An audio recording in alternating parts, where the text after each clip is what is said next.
From your favorite podcatchers and our YouTube channel featuring scenic videos, this is Kaijuvision Radio, Episode 3, Gojira.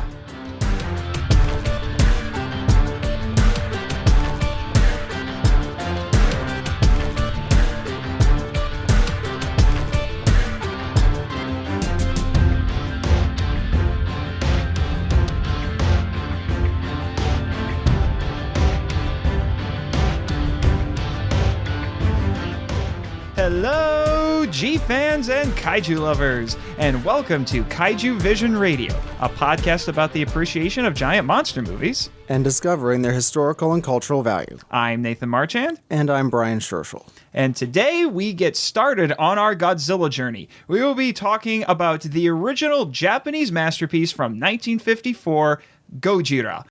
I'm so excited to do this movie. It's the big one, the really big one. These are part of what I would call the serious 50s, in that we have a lot of very serious films. And so you end up with all of the humor being later in the podcast episodes. And for right now, we end up being concentrated on the more serious topics as the movies are more serious. Our related topic for this episode is part 1 of 2 of our discussion about the occupation of Japan by the United States. Let's quickly bring our audience up to speed on this amazing film, and then we will move on to discussion. You're listening to Kaijuvision Radio. Godzilla is a force of nature awakened by nuclear testing. After destroying shipping and fishing vessels and appearing on Odo Island twice, he later comes ashore in Tokyo with no apparent motivation. The military fires on him, which makes him destructive. The subsequent night, he defeats the self-defense force and angrily decimates Tokyo. Dr. Serizawa is a scarred, reclusive younger scientist who lost an eye in the war and wears a patch. He has invented a super weapon called the Oxygen Destroyer that can be used to kill Godzilla. Dr. Yamane is a paleontologist commissioned by the government to investigate Godzilla. He is against destroying Godzilla because he believes there is much to learn from studying him. Serizawa is in an arranged engagement to Yamane's daughter Emiko, but she is in love with a sailor named Ogata. The kaiju plot drives the human plotline as the story progresses. Godzilla's actions propel the love triangle subplot between Serizawa, Emiko, and Ogata to its conclusion. The Japanese self-defense forces deploy depth charges, but Godzilla is unaffected. They then erect an electrified barrier to try to repel him, but he melts a tower and breaks through. They respond by attacking him with tanks and fighter planes, which he destroys. The problem is solved when Serizawa burns his research and deploys the Oxygen Destroyer underwater, killing Godzilla and himself. The story is simple, with the kaiju plot and human subplot becoming unified by the end. The characters are clearly defined and the messages of the film are straightforward. With a healthy budget, the effects crew, led by Eiji Tsuburaya, employed innovative and convincing special effects like suitmation, puppetry, miniatures, matte paintings, and animations. Godzilla is a dark film, shot almost documentary style, with the intention of eliciting a high-gravity, bleak response in the audience, reminiscent of the atomic bombings of Hiroshima and Nagasaki and the firebombing of Tokyo during the war. Between fantasy and reality, it's more on the side of depicting extraordinary events in a realistic setting.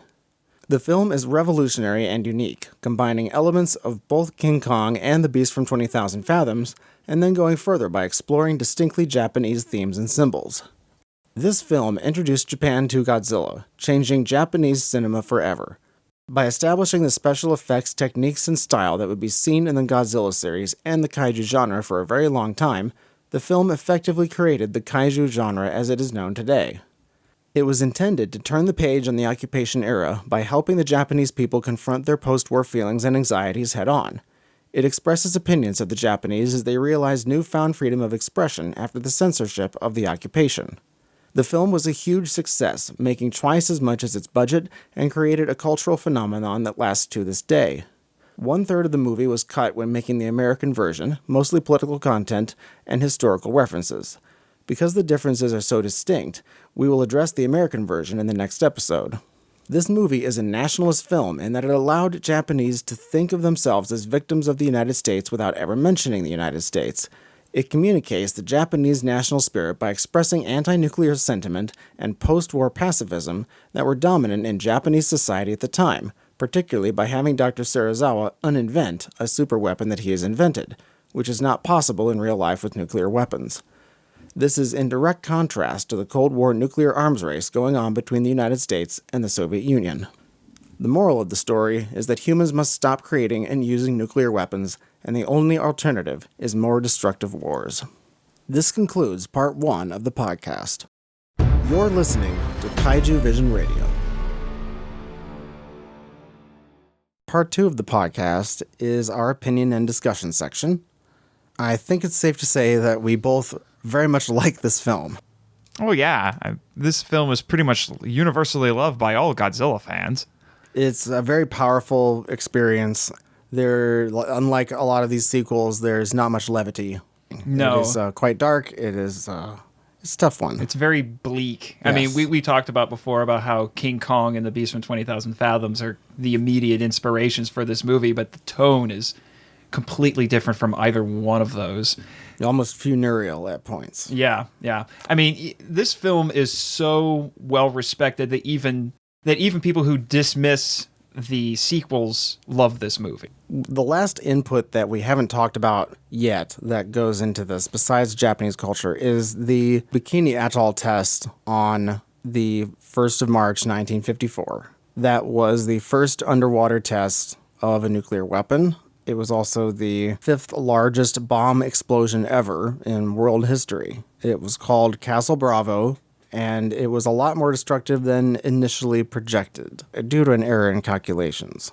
Radiation was spread very far, partially due to an unanticipated wind direction change. It went 7,000 square kilometers total, going across 15 islands and atolls, and was the most accidental radiation spread by a U.S. nuclear test. Besides the South Pacific Islands, the southwest United States had 5 times the radiation fallout that Japan did. The Lucky Dragon No. 5 incident occurred as a direct result of this. It was a fishing vessel, and the fallout rained down on the crew in the form of like a fine white dust-like substance, which gave them acute radiation syndrome. The dust collected in their hair and caused radiation burns. One of the sailors died from a secondary infection of hepatitis C from a blood infusion, while the rest recovered. The man who died said that he hopes that he is the last victim of either an atomic or hydrogen bombing. The US and Japan had strained relations as a result of this, and they quickly figured out a monetary compensation system to pay to the crew and to the Japanese government. The political fallout occurred very swiftly because of the magnitude and the consequences of the blast. The tragedy of the Lucky Dragon No. 5 was also the worries about contaminated fish, which caused a blossoming of the anti-nuclear movement in Japan. And all of this occurred at the time that they were really making this film to begin with. There was Tomoyuki Tanaka, and he had the idea of what if a dinosaur was made into a giant monster by the nuclear bomb. Yeah, and you'll see a lot of these events reflected in the film itself. The movie opens with Godzilla attacking a fishing vessel, killing everyone on the ship except for a few survivors who die later. Yeah, there are a lot of references to atomic bombings and to the war, too. There are lots of history in this movie, definitely. It's like everywhere. And the first scene is a huge just wake-up call right away, and we get pulled right into it. Everybody's on the ship, and they're having a good time, and then all of a sudden, just boom. Yeah, there's a blinding light, and the ship explodes. And that was Gojira's first attack. Mm-hmm. One of the references to the H-bomb is when there's a woman who's on the train, and she said she barely escaped the bomb in Nagasaki, and then she has to now put up with worrying about Godzilla. Mm-hmm. Also in this scene on the train, the woman mentions atomic tuna, radioactive fallout, and now Godzilla to top it off, and she's referencing Castle Bravo with both of those references. Additionally, one of the men on the train says, "I'll have to find a place to evacuate to," and then the other man says, "Evacuate again? I've had enough." And obviously saying evacuate again is a reference to the war. Then there's another one where someone mentions the H-bomb still hanging over Japan's head when referring to Gojira. Yeah, because the H-bomb tests were tied to the creation of Godzilla, essentially.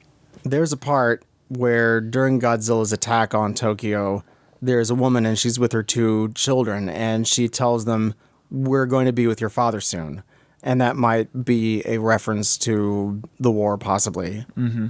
As far as the actors, probably one of my favorite Japanese actors of all time is Takashi Shimura, who he was fantastic. Yeah, the unforgettable. Anybody who's seen Ikiru, that movie is fantastic. It made me cry. It was so amazing. Also, Akira Takarada. It's amazing just watching this because we've seen all of these sequels so many times, but he's so incredibly young in this. Yes, he is. What didn't you say someone actually described him as the Japanese Cary Grant? Once? Right. Yeah. I think it's interesting to note, talking about Mr. Shimura, about how there were people saying when they saw Ikiru that he was the best actor in the world, but then when they watched Gojira, they said nobody in this movie can act. Yeah, even though he's the exact same guy. That probably just went straight over their heads. Yep. Then we also have Akihiko Hirata, who plays Dr. Serizawa in this film, and he's easily the most iconic character in this movie.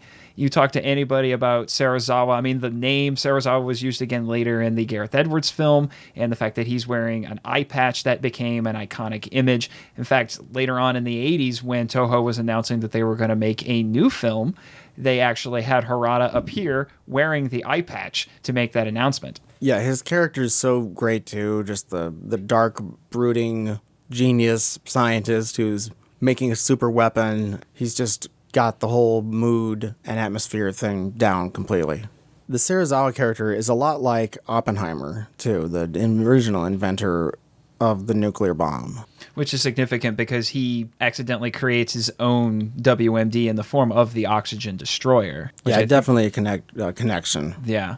Yeah, there's the potential that if this had been an American production, given that he's a scientist who creates a super weapon and wears an eye patch, he might have been presented as a mad scientist. He certainly looks like one, but he's most definitely not a mad scientist. But he is, but instead he's a sort of fragile character, really, and rather tragic sometimes. He is a war veteran, and his injury to his eye was incurred during the war. Yeah, he might have actually been presented as the villain, with Ogata being this, dashing hero who comes in and, when he finds out that he has a weapon that could kill Godzilla, he says, "No, I won't use it." And then Ogata just beats the snot out of it and takes the weapon and says, "No, I'm going to go be the hero. I'm going to kill the monster." And instead we have Serizawa really the one who is driving the human plot line of this whole thing. Yeah. Everything's in his hands. Yeah, he really does. In fact, when you look at what's the human plot that's going on in this, you end up being presented with 3 dilemmas that the characters some characters are another are facing. There's one that's presented by Yamane, who insists that Godzilla should be studied to learn how he can resist radiation. Serizawa's dilemma, where he has the oxygen destroyer and must now choose between whether or not to use a weapon that is potentially more dangerous than the H-bomb and Godzilla to kill Godzilla, who's the threat of the moment. And then you have Emiko, who is in the middle of a love triangle having to choose between 2 different men. And what ends up happening is Serizawa resolves all of them with one decision, which is that he will use the oxygen destroyer, and then by doing so, he decides, yes, I will take the risk in using this weapon. Yes, Godzilla should be killed, so that dilemma is resolved. And then he allows himself to be killed by the oxygen destroyer as well, which means Emiko does not have to choose between him or Ogata now. And all of the plans for how to make the oxygen destroyer are gone once he is gone. Yes, because he burns his notes, and then the only thing that's left at that point is his own knowledge of the oxygen destroyer, and he lets himself die so he can make sure that nobody can find him and then drag it out of him. As we mentioned in the summary, there is a situation where the kaiju plot and the events around it are interrupting the human plotline a lot. I think probably one of the biggest ones is when Emiko goes to Serizawa to tell him about her affair, and he interrupts her by doing this thing with the oxygen destroyer by dropping a little bit of it into the fish tank and then scaring the crap out of her by making the fish tank and all the fish just die in it. And then she is so distraught by that occurring that she doesn't have a chance to actually say what she went there to do anyway. She was going there to reveal her secret to him, and instead he shares his secret with her, and it terrifies her so much that she can't reveal her own secret to him at that moment. I think it's interesting with Dr. Yamane that, just like in Beast from 20,000 Fathoms, he's a scientist who wants Gojira to be protected and so that he can be studied. And the reason is that he wants to study Gojira's power to resist radiation, which is obviously a very big scientific prize to be able to find the clue to and find the solution to that problem. And he sort of becomes an advocate for Gojira at times. He really wants the scientific prize above all else. Regarding the anti-nuclear theme, Gojira clearly represents nuclear power, nuclear weapons, nuclear proliferation, nuclear testing, and the kind of indiscriminate killing the way that nuclear things tend to do. Gojira represents also the nuclear curse that the Japanese seem to have. We have the 2 cities destroyed by atomic bombs, and then the 1 citizen killed by the hydrogen bomb test at Bikini Atoll, and the struggle in Japan for energy independence. We have, of course, the Fukushima meltdown that occurred as part of the 3/11 triple disaster, the earthquake, the tsunami, and the nuclear meltdown. Yeah.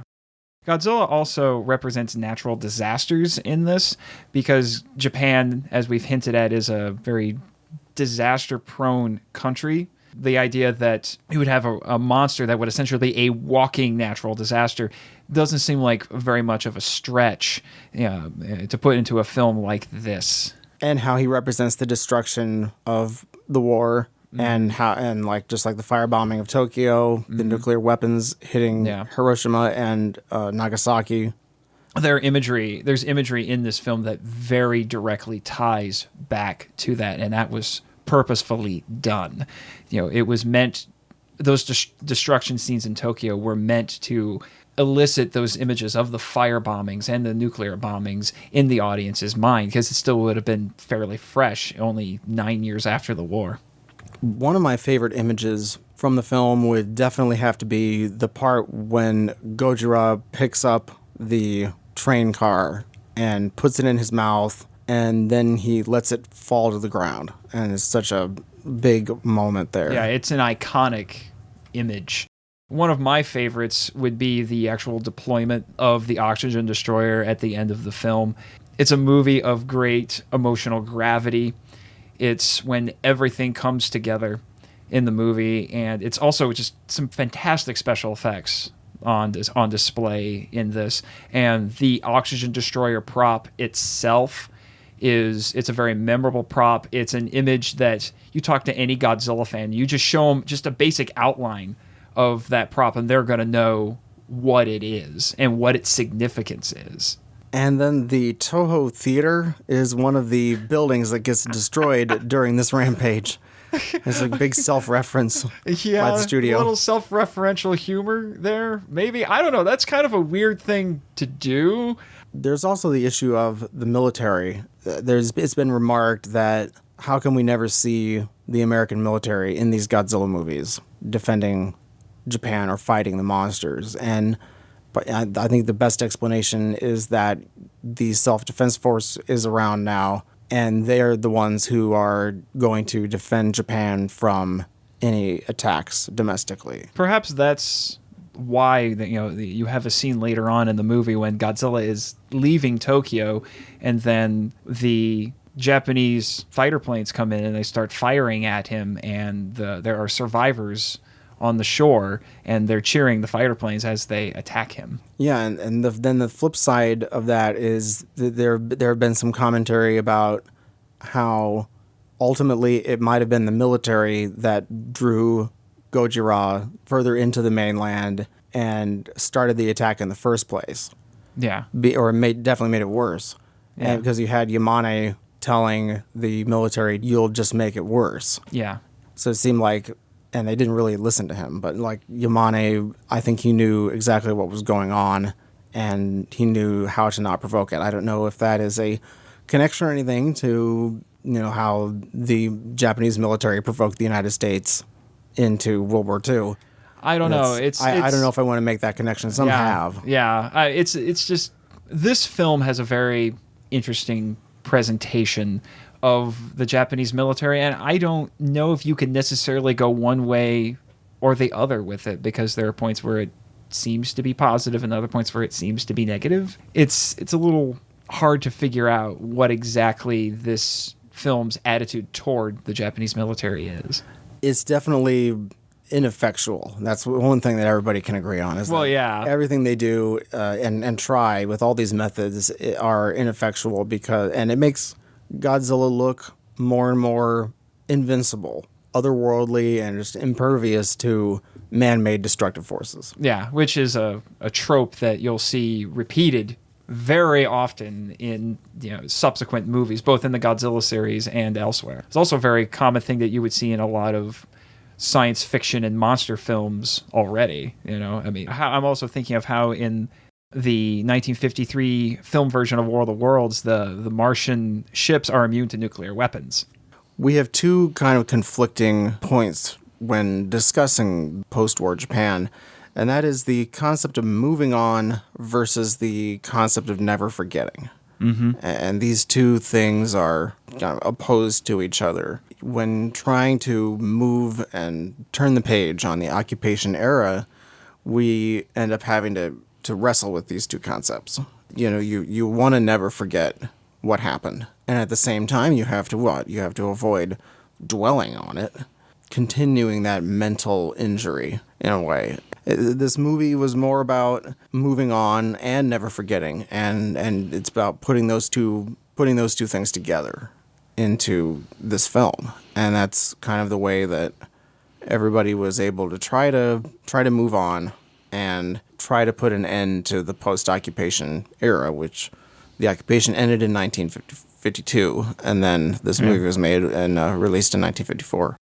Something else that the creators of this film had discussed as a possible symbol for what Gojira, or Godzilla if you prefer, represented was that he was a representation of the people who died during World War II, and that he was coming back to get revenge for them because of what had happened during the war. And it's a very interesting idea. It's not really shown in this film, but it is a concept that would be explored later, nearly 50 years after this film, in the early 2000s.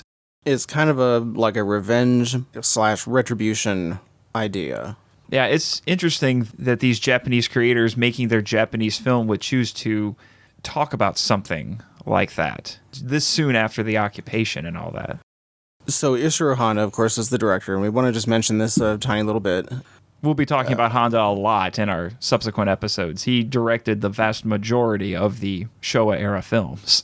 Yeah, and basically the primer is his experience in the war, and he was drafted, and he fought for the Japanese army during the war, and then he was taken prisoner, and so he was a POW. So he had not a very good war experience at all. I mean, most didn't. That's very likely where he got his various pacifist and humanist ideas that are so strongly expressed in the first Godzilla movie. And in the sequels as well. It's a key theme that you see coming through with not only the Showa-era films, but through most of the franchise in general. He had a very large influence. Then we have the score. I mean, this is a big deal. Oh, yes, it is. This was I think it was the first big movie that composer Akira Ifukube got to work on, and he created more or less the soul of Godzilla in this, and he came back for many of Toho's other films and their tokusatsu films, and he scored the majority of the Showa-era Godzilla sequels. He created so many iconic themes, not only in this film, but in the subsequent films later. He's really his big strength before this was writing military marches, right? Yeah, I believe so. In fact, the thing that's interesting about Ifukube is that he didn't really have any formal music training. which probably accounts for his rather unique style. It's very bombastic. It denotes how, he's not someone who caters to formulas. He thinks outside the box because he taught himself how to compose music. One of the favorite pieces of mine that he did was the Kaiju Daisenso March, which is played in this original film, but then is played numerous times in various other films over the years.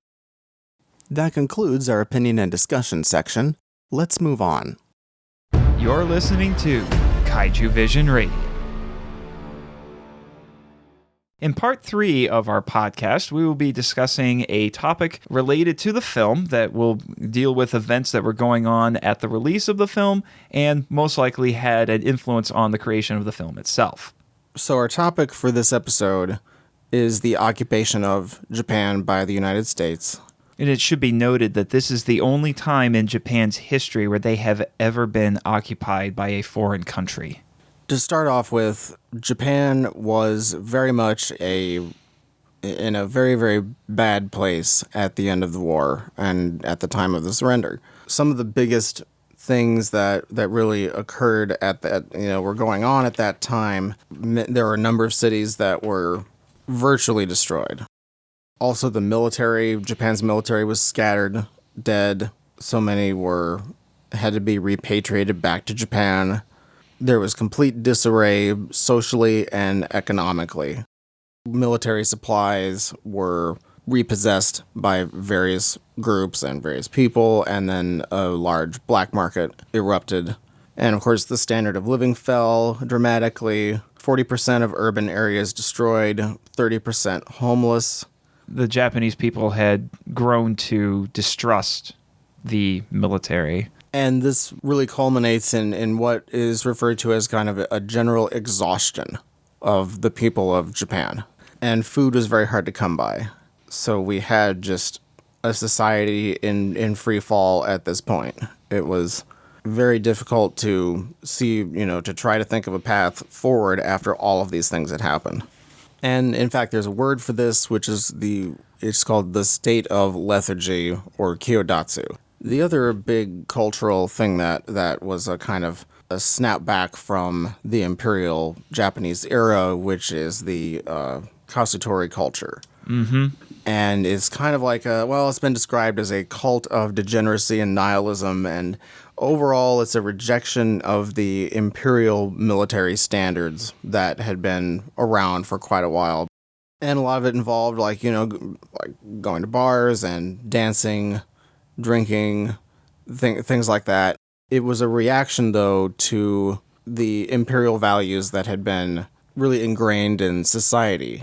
And that was the idea of wholesomeness. In those imperial values, there was a denunciation of liberalism, individualism, materialism, and utilitarianism.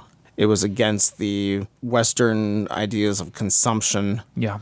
Even though the Kasutori culture can be described as, it's degenerate or whatever, there's a flip side to that, because they're doing something that is real. They're doing something that's honest. And at least they're being honest with themselves, as opposed to living this very odd, difficult duality. Yeah, because where you have, you're being taught about wholesomeness. Do as I say, not as I do, sort of a mentality. And the thing of it is that Kasutori culture has actually survived in one form or another into modern-day Japan, but it's often used now to describe certain forms of Japanese literature now, usually the very pulpy sort of stories, like crime novels and all of that. Yeah, so these values that ended up being introduced in the post-war era were more individualistic, more realistic, more truthful, in a way more human, and more genuine. As a result of these things, the Japanese wanted and craved things that were new. The word shin being used in front of things. Basically, shin in this aspect of it meaning new. You wanted a new Japan, a new this, a new that. There was a big desire for how do they move ahead. We had one man at the top of this whole situation, and it was General MacArthur. He was an extremely important figure, and he was the one that that guided everything. He knew what was going on. He had everybody telling him what was going on at the time. And he was the one who was making so many of the decisions about how to proceed. Once MacArthur and the occupation started, the top level basically was like a super government, where you had MacArthur and everybody with the occupation. That was the top. And then below that, you had the emperor. And then below that, you had the bureaucracy. Yeah, one of the goals was to actually drive a wedge between the emperor and the military. MacArthur's one of the biggest components was to democratize the country. It's a tricky thing to democratize a country from the top down. Japan was democratized, liberalized, pro-Americanized. Economic growth was definitely a big factor in the later part of the occupation, and then as well as a constitution that was ratified that enshrined demilitarization. The police force was decentralized. An American-style school system was instituted. Shintoism was decoupled from the state and no longer the official state religion. Labor standards and trade unions were introduced. Women were given the right to vote. Political prisoners were released. Land was redistributed. Korea regained its independence. Manchuria was returned to China. War criminals were tried, convicted, and executed. And Japan's ability to wage war offensively was eliminated. The U.S. also sent billions in food aid to the starving Japanese people, and many of these things were meant to stabilize the country as much as possible. When this movie premiered, the audience cheered when the National Diet Building gets destroyed. Yeah, this is a very interesting story. Yeah, so there's this really big scene at the Diet Building when the evidence is presented that Gojira exists. There's a man and a woman that are speaking for the most part in the Diet, and they get they're obviously representing probably two different political parties, and they get into a spirited exchange about what to do with that information. And when I first saw this, I was very much intrigued, and I wondered why it was a group of women versus a group of men, with them disagreeing, and the man basically telling the woman, "Shut up." I did some reviewing over the studies I did on Japan and realized after the war ended, the first multi-party election was held in 1946. Mm-hmm. This included the already founded Communist Party of Japan, the Japan Socialist Party, the Japan Liberal Party, the Japan Progressive Party, and the Japan Cooperative Party. At the same time, women were allowed to vote for the first time in Japanese history. 39 women were elected to the Diet in this first election, and 1/3 of the voters in that election were women. The U.S. first had women's enfranchisement in 1920, so this was quite a bit later for allowing women in Japan to vote. So not only was Japan going through all of these things, but women's suffrage was thrown right into all of the rest of these changes.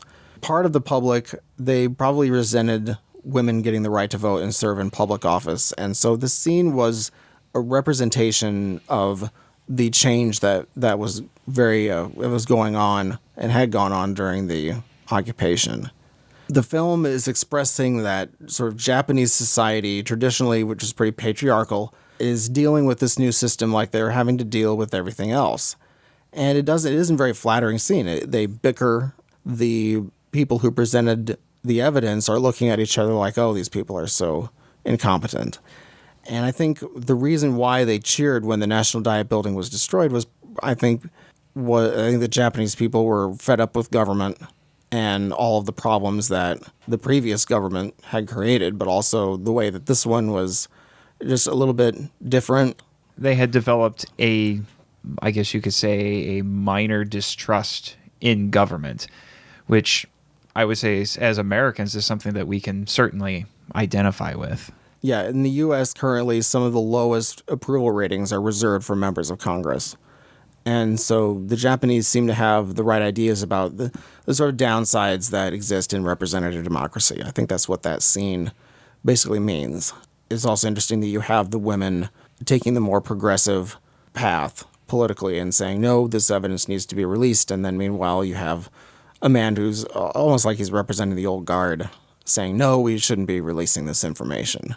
It will upset people too much.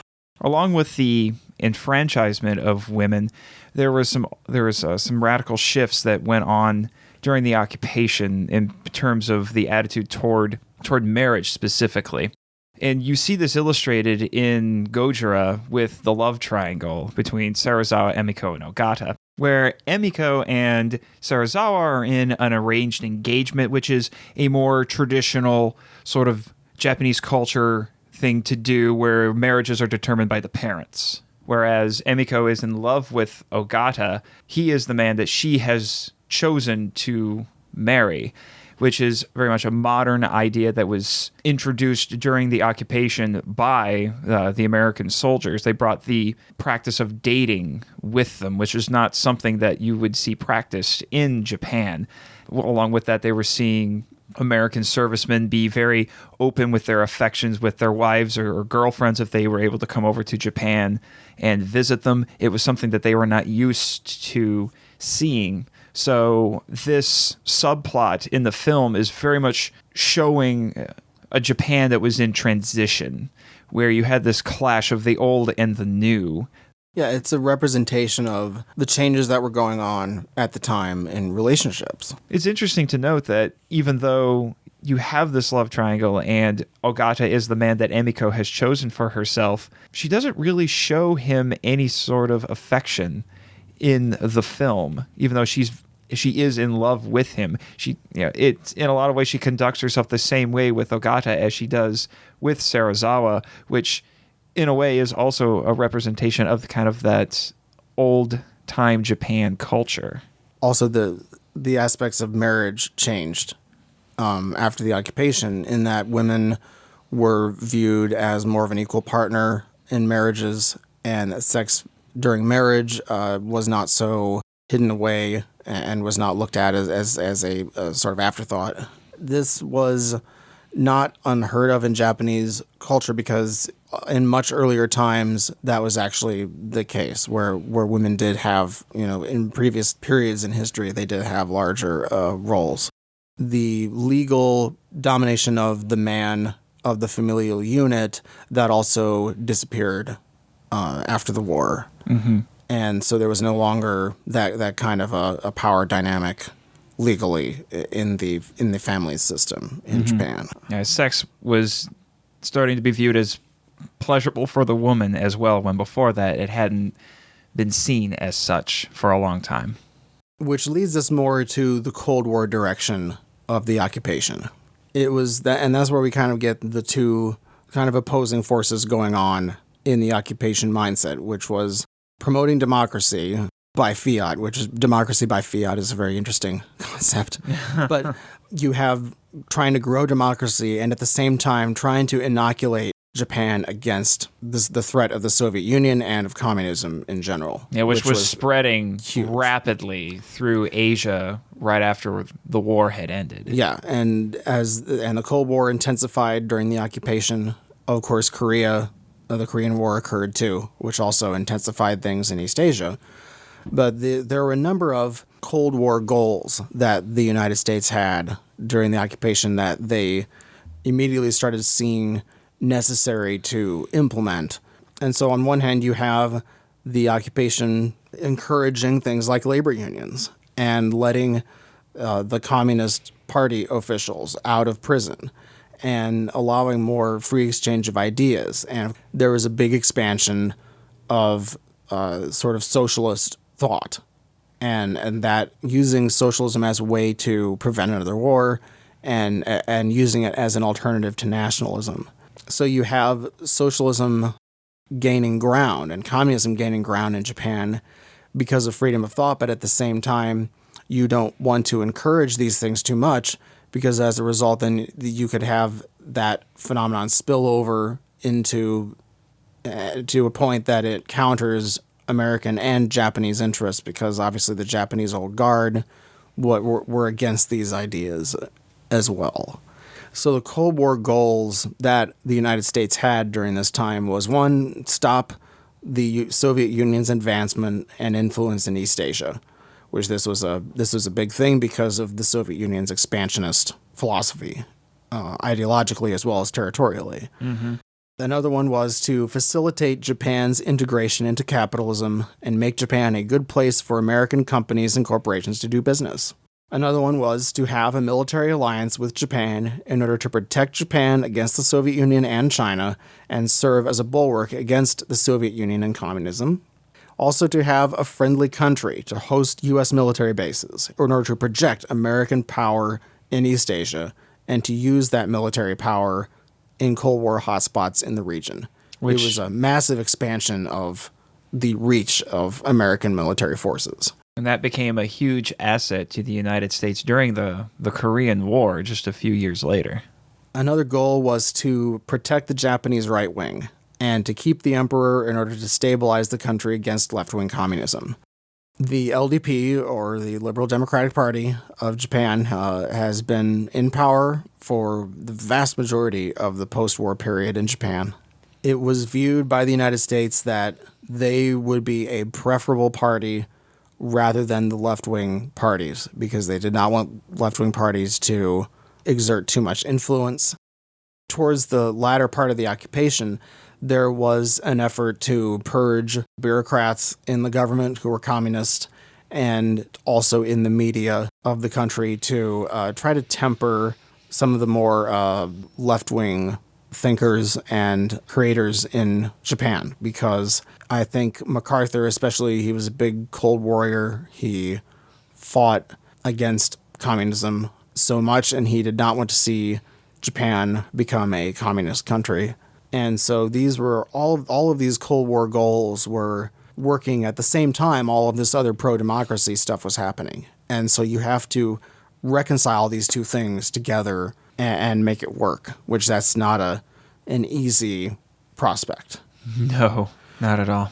Because some of the drafts that the right wing tried to create of the Constitution when the new Constitution process was being worked out, MacArthur basically put his foot down and said, okay, none of these ideas here are going far enough in what we need to do, in that we need to go by the Potsdam Agreement and various other documents that have set out what we're supposed to do. And the United States, we ended up basically writing the Constitution, long and short of it. That document was then translated into Japanese rather awkwardly, and it was kind of odd because the American version of the Constitution, or the English version, it sounds and reads a lot more easily than the translated Japanese version, which looked rather clunky in comparison, language-wise. And it was because the original document was in English. Some of the goals that needed to be set forth was the emperor is head of state. His duties and powers will be in accordance with the Constitution. Another one was war as a sovereign right of the Japanese nation is abolished, and that Japan renounces it as an instrument for settling disputes, and that there would be no army, navy, or air force will be authorized, and no rights of belligerency. Another one was that the feudal system of Japan will cease, no rights of peerage, and no patent of nobility. And also that the budget would be managed after the British system of budgeting. And that gets us to Article 9, which is the renunciation of war. Article 9 originally, as it states, is war as a sovereign right of the nation, and the threat or use of force is forever renounced as a means of settling disputes. And the maintenance of land, sea, and air forces, as well as other war potential, will never be authorized, and the right of belligerency of the state will not be recognized. And so this is a very emphatic sounding part of the Constitution, this declaration. Yeah, it's often referred to as the peace clause. Yeah, and it renounces war in the World War II kind of way, belligerency, invasions, etc. Yeah. In fact, it's interesting to note that there are some sources that I looked up that said that this was actually not necessarily something imposed by the Allies. It was done by the Japanese government, and some believe that it was actually the work of a guy named Baron Kaijuvision Shidahara, who was the 44th Prime Minister of Japan, who was a staunch pacifist both before and after the war. It was mostly appointed by the Allies, though, and Shidahara himself was appointed by the United States to be prime minister. He was not elected, and he resigned once the first newly elected government in Japan was installed. Another key facet of the new constitution is Article 21, which abolished all barriers to freedom of the press and stipulated that there would be no censorship of any kind, which is a little bit ironic given what was going on in the occupation by the MacArthur and the super government, as we termed it. Yeah, there was a significant amount of censorship by the authorities in the occupation. It covered all sources of media. It involved obscuring some things about the war while at the same time very much curtailing what could be mentioned. And there was a huge list of stuff that was censored. But the main part of it was criticism of the occupation. One of the things that was obscured was the presence of the occupation. Things that, like the pictures of the jeeps and pictures of the English signs at the base at some of the occupation areas. And the amount of money spent on supporting the occupation troops, that was censored. And it was 1/3 of the Japanese defense budget. But this was not allowed to get out. Another part that was censored was the record and the pictures of the areas of Nagasaki and Hiroshima that were bombed after the atomic bombings. And so that was censored to quite a degree. And then terms like the Great East Asia War, that was changed to the Pacific War. Terms were changed around in order to more accurately reflect what the occupation forces were trying to get across. It was kind of about demilitarizing the language. Yeah. Even the word censorship was censored in all of this. In other words, it couldn't talk about it. So not only were things about the war being censored, you weren't even allowed to mention that you were being censored about saying these things. But I think it's a difficult thing, for me to wrap my head around this. But I think in the long run, it served the occupation well. I understand why they did it. It was a means of preventing, curtailing agitators, making sure that you could maintain order at a period of time that was very turbulent for Japan. Yeah, it's important to note that there was a lot of censorship during the empire and under the empire.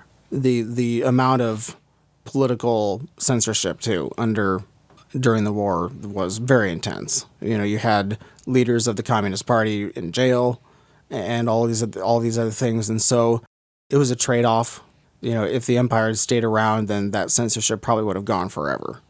Oh yeah, most likely. Yeah, and under the occupation, when the American occupation force left, at least at that point, the censorship ended. And so at least, and Article was that. Yeah, and Article 21 was able to take full effect by that point. A lot of this movie would not have been able to be shown if this movie were made during the occupation. The censors really would have had a field day, and they would have gotten rid of huge portions of it. So this is really one of the first breaths of fresh air where things like all of these viewpoints got to actually be expressed. All these references to atomic bombs, to the war, they would not have gotten passed. And so this is really about freedom of expression. It's definitely one of the biggest ways that the Japanese people were able to move on. During the Empire of Japan, their outlook was basically that they would be the leading Asian people to, one, liberate all of these colonies that the West had in Asia, but also that Japan would lead a sort of pan-Asian empire. We went, and then there's this massive change. And we go from Japan leading an empire to Japan basically becoming part of another empire in the way that the United States brought Japan into their sphere of influence. For quite a while, all the way through the early 70s, Okinawa, for instance, was basically a U.S. military colony. It wasn't called that, but it essentially was. And then all of the United States military bases were built. And of course, after the occupation, those bases didn't go away. They're still there today. Yeah, although those were built at the behest of the Japanese, it should be noted. With their consent, yeah. Mm-hmm. The biggest interesting thing about that, though, is that Japan basically became America's favorite son. And a very important ally in that part of the world. Yeah, the most important ally. Yeah, the goal of the occupation was not so much to, well, it wasn't so much. The goal of the occupation was to go in, more or less rehabilitate Japan, set them up with a new government, help them to heal from the war, and then we got out of there and left them to govern themselves, to take care of themselves, while maintaining an alliance with them. There was no inclination to make them a part of the United States or to annex them into, like a U.S. territory like Guam or something like that, even though there were people in Japan who were telling MacArthur that that's what they wanted. They wanted to become a permanent colony of the United States or to be annexed by the United States, and which would more or less turn Japan into, well, at that time would have been the 49th state. So, what a bizarre parallel universe that would have been. Japan as a state of the United States.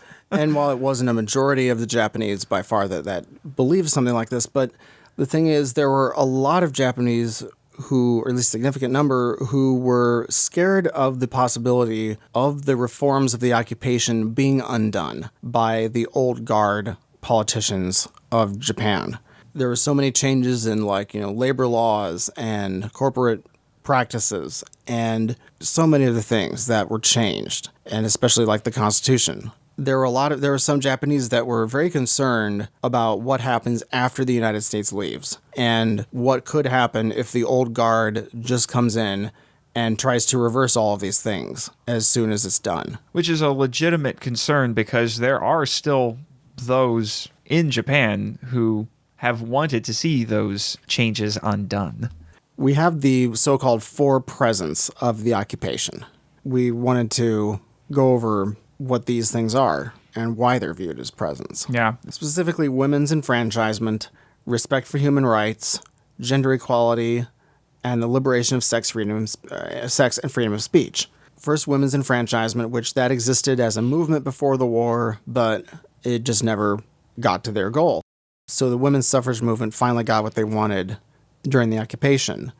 Western standards of human rights were incorporated, and it made society freer. This wasn't really one of the Western things that Japan had really imported to this point. And now it did finally get instituted under the occupation. Gender equality and liberation of sex, both of those things fall under the sort of sexual awakening that occurred after the repression during the empire. And we hinted at this before in the form of women getting a more equal footing in the family and in marriage life, and also sex being made not such a private thing exclusively. And so that changed women's rights. And then also freedom of speech. And I would throw in freedom of speech or press along with that, but it allowed the Japanese people to voice their opinions and have demonstrations and rallies and be able to exert their political freedom of speech in a greater magnitude than had previously been allowed. And because the setup under the empire was basically, you can have freedom of speech until we decide that you don't. And that was something that had to be done away with. I find it interesting that 3 of these 4 presents all have to do with giving more rights to marginalized groups.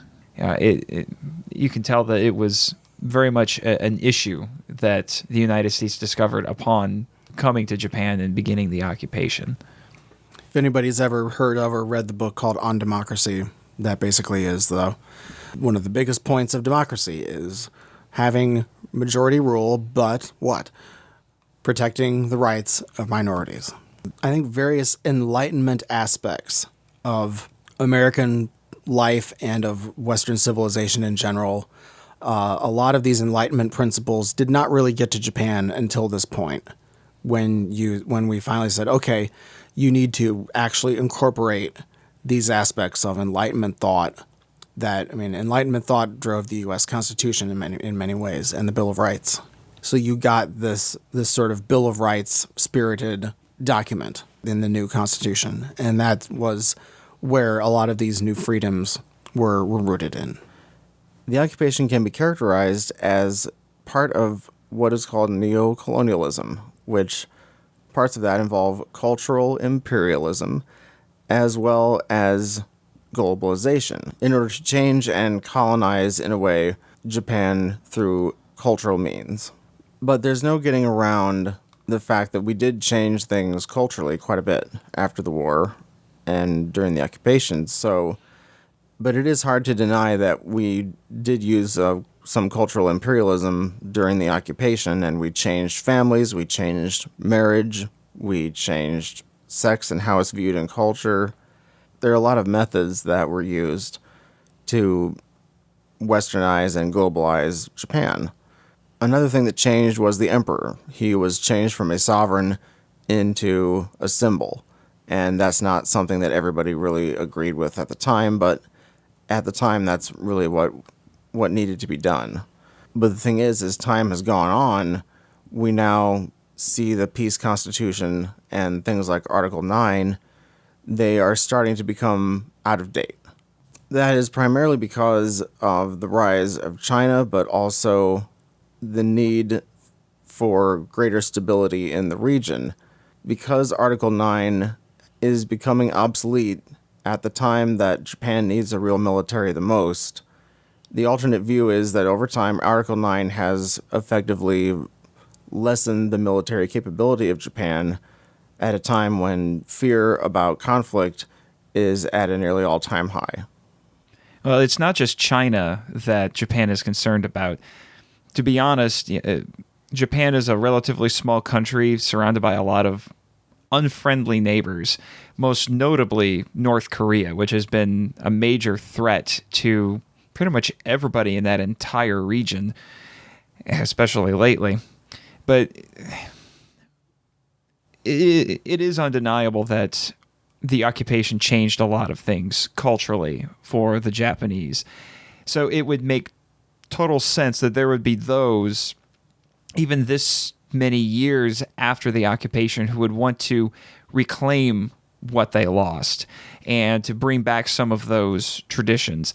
I don't think they necessarily want to go back to pre-war Japan, but there were a lot of things that that they look at as being good things about their culture that they don't want to lose, and to lose your country's tradition is to lose a part of what makes you who you are, lose a part of your national identity. So it makes total sense. And Article 9 has long been a contentious issue for the Japanese. There's been a lot of debate over it. A lot of the research that I've been doing for the various podcast episodes has brought up Article 9 and its interpretation and how it points it's either constrained the Japanese or it's required that they do some almost, I guess you say, weird legal gymnastics so they can make sure that they don't violate their own constitution in the operations that they do with their military. And with how turbulent the region has been becoming, and the trend is now turning toward wanting to repeal that particular article so that the Japanese will be able to have a standing military. But that's something that's been growing over the past several decades, which once you look at these Godzilla movies, you can see that attitude reflected in the films, especially as time goes on.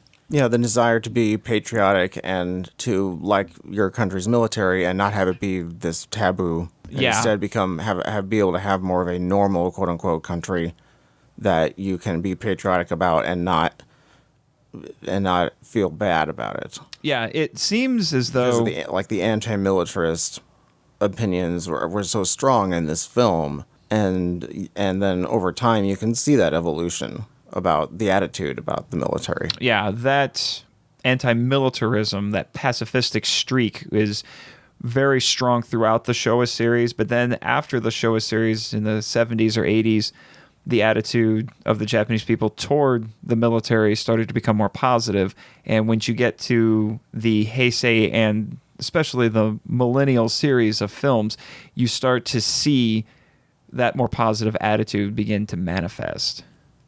At this time, we at Kaijuvision Radio want to dedicate this episode of our podcast to the victims and everyone else affected by the disaster which took place on March 11th, 2011. Our thoughts and our prayers go out to all of those who were affected by those disasters and are still being affected by those disasters even now, 6 years later. Our next episode will be the Americanized version of Gojira entitled Godzilla King of the Monsters, which was released in 1956, and it stars a pre-Perry Mason Raymond Burr.